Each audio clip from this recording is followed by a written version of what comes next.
आप सबको प्रणाम। आइए आज हम इस वीडियो में गुणनखंड विधि को हल करना सीखते हैं ना। इसके लिए मैंने यहाँ पर कुछ उदाहरण लिए हैं। देखिए, गुणनखंडन द्वारा समीकरण 2x² माइनस 5x प्लस 3 बराबर 0 के मूल ज्ञात कीजिए।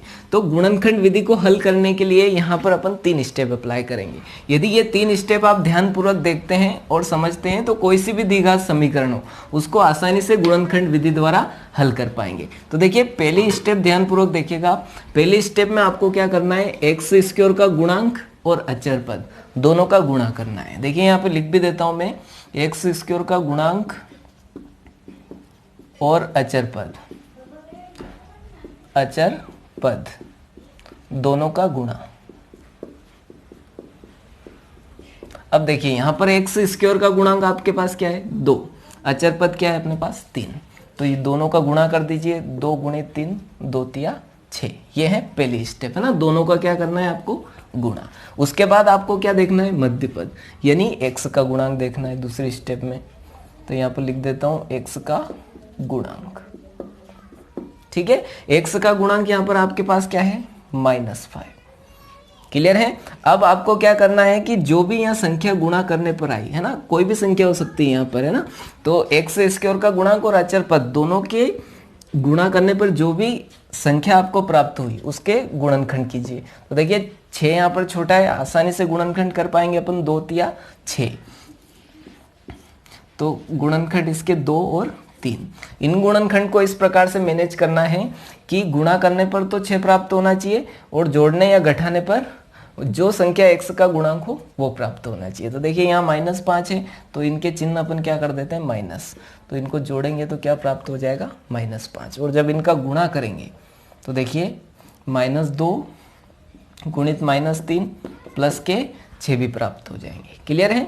तो आइए यहाँ पर अपन अप्लाई करते हैं। देखिए 2x² प्लस 3 बराबर 0। अब देखिए यहाँ पर कोई चेंज नहीं है, यहाँ पर भी और यहाँ पर भी कोई चेंज नहीं, केवल मध्य पद को अपने को 2 भागों में विभक्त करना है। तो देखिए क्या टुकड़ा आया इसका, -2x और -3x। देखिए वापस 5x हो जाएगा।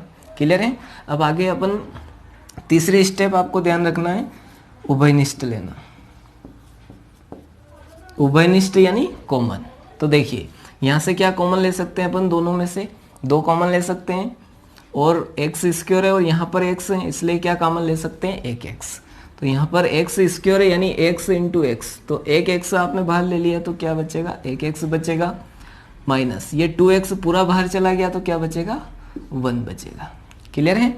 फिर यहाँ पर देखिए, यहाँ माइनस यहाँ प्लस, तो माइनस बाहर लिया मैंने और 3 को बाहर लिया तो यहाँ पर बचेगा x और ये प्लस है तो आपने माइनस बाहर ले लिया इसलिए क्या बचेगा, यहाँ माइनस और 3 भी बाहर चला गया इसलिए 1 = 0। अब देखिए x-1 और यहाँ पर भी x-1, ये दोनों समान आना चाहिए प्रत्येक सवाल में। फिर समान आ गए तो एक बार फिर अपन उभयनिष्ठ ले लेंगे, x-1। तो बचेगा क्या अपने पास, 2x - 3 बराबर 0। अब देखिए यहाँ पर दोनों के बीच में गुणे का चिन्ह है और x-1 और 2x - 3 और इन दोनों के बराबर में क्या है, 0। इसका अर्थ क्या हो गया, x-1 बराबर 0 या फिर 2x - 3 बराबर 0। तो इसको पक्षांतर करके एक तरफ करते हैं तो ये प्लस का 1 हो जाएगा, या यहाँ पर पक्षांतर करते हैं तो 2x बराबर ये 3 इधर आएगा तो +3 हो जाएगा। गुणे वाला बटे में ले लेते हैं, x बराबर 3/2। तो देखिए 2 मूल प्राप्त हो गए, क्योंकि यहाँ पर अधिकतम घात कितनी है, 2, इसलिए द्विघात समीकरण के मूल कितने होते हैं, 2। तो यहाँ पर लिखेंगे अपन, अतः द्विघात समीकरण 2x² माइनस 5x प्लस 3 बराबर 0 के मूल 1 और 3/2 है। और यही क्या हो गया इसका। देखिए उदाहरण 4, द्विघात समीकरण 6x² माइनस x - 2 बराबर 0 के मूल ज्ञात कीजिए। तो सेम प्रोसेस, पहली स्टेप में आपको क्या करना रहता है, x² का गुणांक और अचर पद दोनों का गुणा। तो x² का गुणांक यहाँ पर 6 है और अचर पद अपने पास है -2। इन दोनों का गुणा करेंगे तो 6 दूनी -12। क्लियर है। दूसरी स्टेप में आपको क्या देखना रहता है, एक्स का गुणांक। तो देखिए यहाँ पर एक्स का गुणांक कुछ भी नहीं है, मतलब क्या है 1, तो यहाँ पर -1, क्योंकि यहाँ चिन्ह क्या है माइनस। क्लियर है। अब 12 के इस प्रकार के गुणनखंड सोचिए आप, या इसके गुणनखंड कीजिए कि गुणा करने पर वापस -12 आ जाए और जोड़ने पर क्या प्राप्त हो, -1, है ना, जोड़ने या घटाने पर। तो देखिए 12 का गुणनखंड सरल है, अपन आसानी से कर सकते हैं, 4 तिया 12, तो यहाँ पर मैं ले रहा हूँ 3 और 4। ठीक है। अब इनको इस प्रकार मैनेज करना है कि जोड़ने या घटाने पर अपने को क्या प्राप्त हो, -1। तो देखिए बड़ी संख्या का चिन्ह माइनस ले लीजिए आप और छोटी का प्लस ले लीजिए। तो देखिए 4 में से 3 कम करेंगे तो -1 आ जाएगा, और इनका गुणा करेंगे 3 गुणित -4, तो 3 चौक -12 आ जाएगा, यानी ये टुकड़ा सही रहेगा। तो ये यहाँ पर अपन अप्लाई करते हैं। देखिए 6x², ये ऐसा कैसा लिख लेते हैं, -2 = 0। केवल मध्य पद को विभक्त कर रहे हैं अपन, मध्य पद के स्थान पर क्या लिख रहे हैं, 3x - 4x, है ना, वापस -x आ जाएगा बराबर 0। अब तीसरी स्टेप में आपको क्या करना रहता है, उभयनिष्ठ लेना। तो उभयनिष्ठ समझिएगा आप, यहाँ पर 6 है, यहाँ पर 3 है, दोनों 3 की टेबल में आते हैं। ठीक है। तो या फिर आपको ऐसे समझ में नहीं आए तो इसको देखिए 2 × 3 लिख सकते हैं अपन, 2 × 6, और यहाँ पर 3 है तो 3 और 3, तो बाहर क्या आ जाएगा 3। और देखिए x², यहाँ पर x, तो एक बार x कॉमन आ जाएगा, तो अंदर क्या बचेगा, देखिए 3 बार चला गया तो क्या बचा 2, या 2 × 6 ऐसे भी कर सकते हो आप, और एक x बचा, प्लस ये 3x पूरा बाहर चला गया तो क्या बचेगा 1। क्लियर है इतना। अब आगे बढ़ते हैं। देखिए यहाँ पर दोनों स्थान पर माइनस है, इसलिए माइनस बाहर ले सकते हैं अपन, और क्या बाहर ले सकते हैं अपन, देखिए यहाँ 4 है, यहाँ 2 है, तो 2 भी बाहर ले सकते हैं अपन, क्योंकि 4 को आप क्या लिख सकते हो, 2 × 2। क्लियर है। तो एक 2 बाहर ले सकते हैं अपन, देखिए तो यहाँ पर एक 2 बच जाएगा, तो देखिए 2 बाहर लिया मैंने, तो क्या बचेगा 2x, है ना, 2 दूनी 4 हो जाएगा वापस। और यहाँ पर माइनस आपने बाहर ले लिया तो यहाँ पर क्या आएगा प्लस, क्या बचेगा 1, क्योंकि 2 आपने बाहर ले लिया, = 0। अब देखिए 2x + 1 2x + 1 दोनों समान आ गए। एक बार फिर कॉमन लेते हैं इसको, तो 2x + 1 बाहर लिया आपने, तो क्या बचेगा 3x - 2 = 0। अब देखिए ये गुणे में है और दोनों के बराबर में क्या है 0, अर्थात 2x + 1 = 0, या तो इसके बराबर 0 होगा, या 3x - 2 = 0। अब इसको सॉल्व करते हैं, इस 1 को इधर लेते हैं, 2x बराबर तो ये -1 हो जाएगा, या 3x बराबर इसको इधर लेंगे तो प्लस के 2 हो जाएंगे।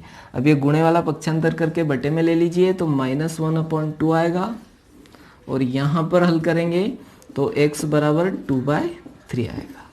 तो आखिरी में क्या लिखेंगे, अतः द्विघात समीकरण क्या है अपने पास, 6x² - x - 2 के मूल बराबर 0 के मूल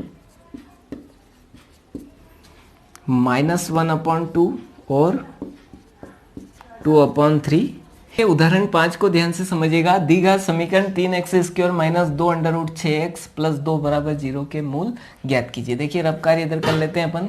यहाँ पर प्रोसेस वही है ना, आप अंडर रूट देखकर ऐसा मत समझिएगा कि सवाल कठिन है, सेम प्रोसेस है बिल्कुल। आपको क्या देखना है, x² का गुणांक और अचर पद। तो देखिए x² का गुणांक वहां पर आपके पास कितना है 3, और अचर पद कितना है 2, दोनों का गुणा 2 × 3 कितना आ रहा है 6।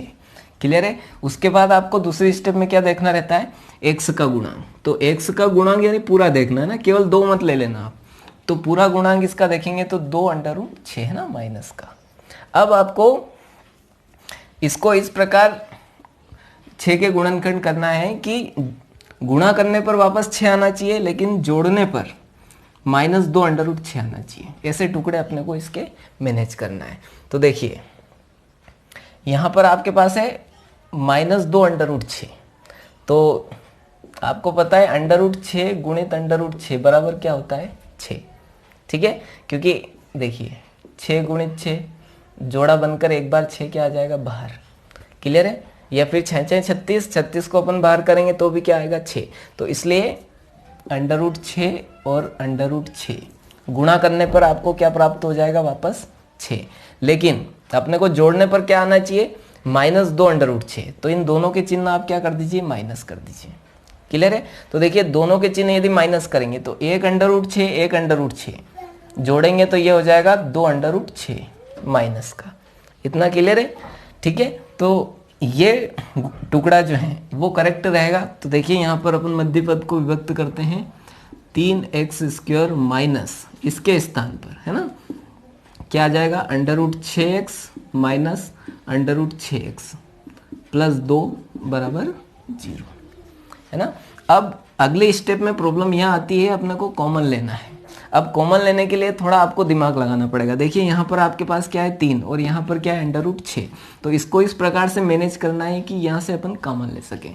तो देखिए 3 को मैं क्या लिख सकता हूँ, अंडर रूट 3 गुणित अंडर रूट 3। देखिए यहाँ पर अंडर रूट 6 गुणित अंडर रूट 6 वापस क्या हो गया था 6। इसी प्रकार से अंडर रूट 3 गुणित अंडर रूट 3 वापस क्या हो जाएगा 3।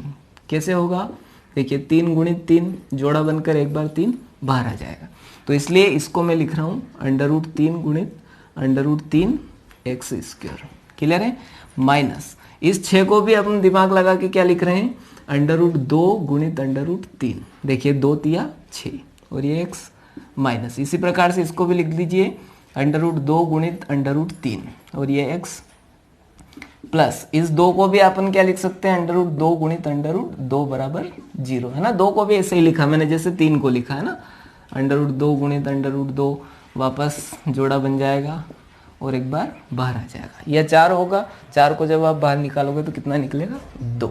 क्लियर है, घबराइएगा मत। देखिए सेम वही प्रोसेस 3 को मैंने 2 बार लिख लिया, इस 6 को मैंने क्या लिखा 2 तिया 6। क्लियर है, रूट के अंदर ही सेम यहाँ लिख लिया और ये 2 को मैंने लिखा रूट 2 इंटू रूट 2।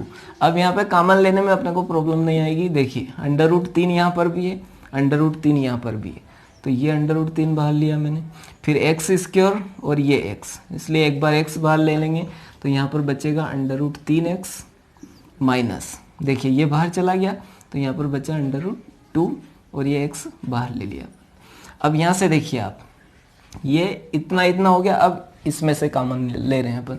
तो देखिए अंडर रूट 2 तो माइनस अंडर रूट 2 बाहर लिया मैंने, तो आपके पास बचेगा अंडर रूट 3x और क्या बचा प्लस, सॉरी क्योंकि माइनस आपने बाहर ले लिया तो इसलिए ये प्लस है तो क्या हो जाएगा माइनस, तो यहाँ पर बचेगा आपके पास माइनस अंडर रूट 2 बराबर 0। अब ये दोनों अपने को समान लाना रहते हैं, तो देखिए आ गए समान। अब एक बार फिर इसको कॉमन ले लेते हैं, तो under root 3x minus under root 2, तो क्या बचा अंदर अंडर रूट 3x और माइनस अंडर रूट 2 बराबर 0, है ना। इन दोनों में से ये कॉमन आ गया तो ये बचा अपने पास। अब देखिए यहाँ गुणे का चिन्ह और दोनों के बराबर में क्या है 0, इसका अर्थ क्या है एक बार इसके बराबर 0 under root 3x minus under root 2 बराबर 0, या एक बार इसके बराबर 0 under root 3x minus under root 2 बराबर 0। अब इसको सोल्व करते हैं तो अंडर रूट 3x इसको पक्षांतर करके बराबर से इधर लेंगे तो ये प्लस हो जाएगा, या इसको सोल्व करते हैं बराबर से इधर लेंगे तो ये भी प्लस का हो जाएगा। अब गुणे वाला पक्षांतर करके आप बटे में ले लीजिए तो यहाँ से x का मान मिलेगा अंडर रूट 2 बटे अंडर रूट 3, है ना। इन दोनों को एक ही रूट में लिख सकते हैं अपन, आगे लिख दूंगा मैं, या x बराबर इधर भी देखिए अंडर रूट 2 बटे अंडर रूट 3, है ना, सेम आंसर आ रहा है। तो आखिरी में अपन यहाँ पर लिख देंगे अतः समीकरण के मूल एक ही रूट में लिख दीजिए 2/3 या अंडर रूट के अंदर 2/3 सॉरी और है, ठीक है। और यही क्या हो गया इसका आंसर। क्लियर है। यदि फिर भी आपको गुणनखंड विधि से संबंधित कोई डाउट हो तो हमें कमेंट कीजिएगा, मैं क्लियर करने का प्रयास करूंगा। आप सबका वीडियो देखने के लिए बहुत बहुत धन्यवाद।